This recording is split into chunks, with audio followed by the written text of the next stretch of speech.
the painting and then Sharpie that, and then finish the painting and then Sharpie it again after every single coat.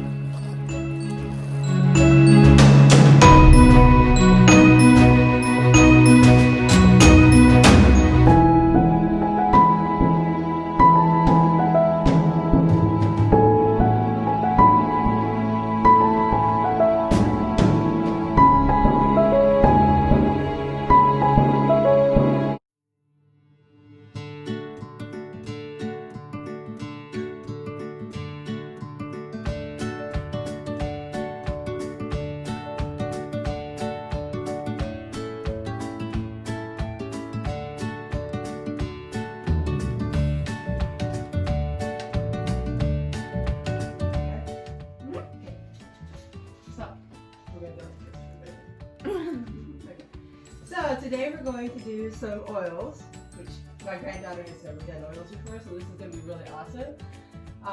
Yeah, take two. We're going to try that, okay? Grab me the back. Take 4! This is just like the background scenes, the bloopers. That's why I forgot we had that one going. Okay, that was no more takes. This is the bloopers behind the scenes. Should we just keep that as blooper?